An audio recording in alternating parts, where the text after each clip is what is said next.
Bonjour, bonjour, je vous salue dans le précieux nom de notre Seigneur et Sauveur Jésus-Christ. C'est lui qui a payé le prix à la croix de Golgotha afin que nous soyons sauvés, nous soyons justifiés. Je bénis le nom de Dieu pour ce moment qu'il permet parce que je suis là en ce jour pour partager la parole de Dieu avec toi.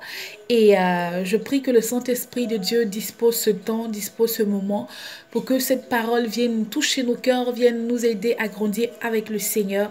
J'ai prié dans le nom de Jésus. Amen. Bien-aimé, j'aimerais partager la parole de Dieu avec toi dans le livre de Matthieu, Matthieu 26. Ce passage m'a tellement touché, ça m'a tellement fait du bien que je suis là pour vraiment faire cette vidéo pour la partager avec toi. Parce que ce chapitre de Matthieu 26 regorge vraiment le parcours de Jésus dans le jardin de Gethsémani. Il nous montre, il nous parle de la douleur de Jésus, de la tristesse qu'il envahissait parce qu'il savait qu'il allait à la croix, il allait mourir pour nous, il allait porter les fardeaux de nos offenses, de nos péchés, alléluia, il allait les porter à la croix de Golgotha et il était triste. Et il a prié 3 fois, il a dit au Père, Père, s'il est possible que cette coupe s'éloigne de moi, mais en toute chose, pas ma volonté, mais que ta volonté soit faite. Et ça m'a beaucoup touché que même dans cette douleur, même dans sa tristesse, il a recherché la volonté de son Père. Et je bénis Dieu parce que en cela, aujourd'hui, au sacrifice de l'agneau de Dieu, nous ne sommes plus sur le jour de la condamnation, nous ne sommes plus sur le jour de la malédiction, nous ne sommes plus sur le jour de la stérilité, nous ne sommes plus sur le jour de la domination du monde des ténèbres, de la sorcellerie, nous ne sommes plus sous la domination des liens ancestraux qui ont été tissés par nos familles dans le sang précieux de Jésus. Et dans le sang de Jésus, nous sommes sous le jour du salut, du rachat dans le sang précieux de Jésus. Et en ce sang-là, nous pouvons proclamer que nous avons le salut. Je dis Amen au nom de Jésus. Alléluia.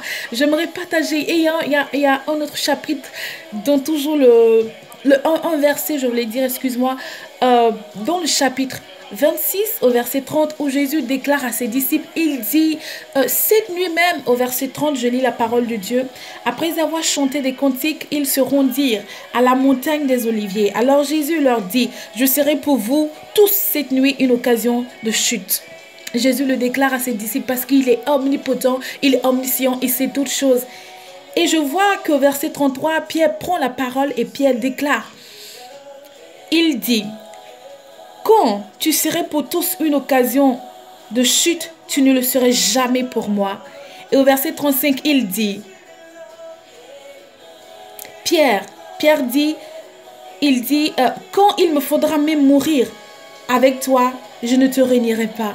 Pierre a dit au Seigneur, quand j'ai médité ce passage-là, Jésus dit à Pierre, mais Pierre, tu me réuniras 3 fois, même avant que le coq ne chante. Alors Pierre dit, Seigneur, non, même s'il me faut mourir avec toi, je mourrai.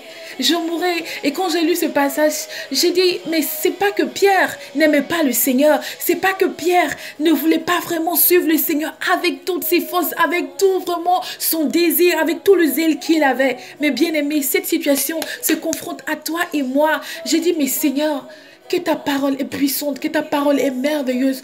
Bien-aimé, combien de fois, combien de nous aujourd'hui, dans nos prières, Seigneur, je veux te servir. Seigneur, je veux faire ceci, cela pour toi.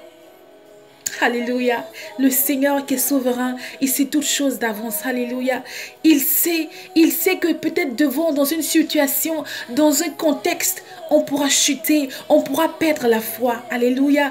Combien même de fois autour de nous, nous sommes confrontés à des difficultés et nous disons, Seigneur, souvent je veux aller dans les nations pour proclamer ton nom, pour parler de toi. Et si dans ces nations la tribulation nous attend, et si dans ces nations la calomnie nous attend, même déjà autour de nous, est-ce qu'on pourra tenir? Est-ce qu'on pourra non préserver nos vies, non préserver nos intérêts, non choisir de ne pas perdre nos vies pour le Seigneur? Et ça m'a fait comprendre combien de fois il est important dans nos prières devant le Seigneur, de demander au Seigneur de fortifier notre foi, de nous aider à nous attacher véritablement à lui, bien-aimé.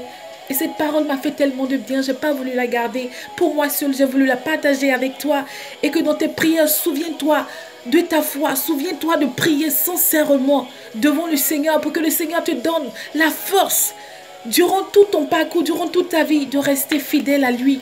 Bien-aimé, c'est important. C'est ce que ce passage m'a fait comprendre. Amen. Et la Bible nous enseigne que Pierre a régné Dieu, il a régné Jésus 3 fois. Et la Bible dit que quand le coq a chanté, Pierre a pleuré amèrement. Il a pleuré parce qu'il savait que ce que Jésus lui avait dit, c'est accompli. Jésus, c'est toute chose. Il connaît nos faiblesses. Il connaît ce qu'il a mis, ton nom bien-aimé. Alors je t'invite à prendre soin de ta vie spirituelle. Les choses de ce monde, le travail, le bien, toutes ces choses passeront. Mais un jour, on se trouvera devant le trône de l'agneau et on doit lui rendre compte. Et que la grâce et la faveur de l'Éternel reposent sur notre vie. Et que le Saint-Esprit de Dieu nous aide à marcher conformément selon la parole de Dieu. Restons bénis. Que le Saint-Esprit nous aide. Amen.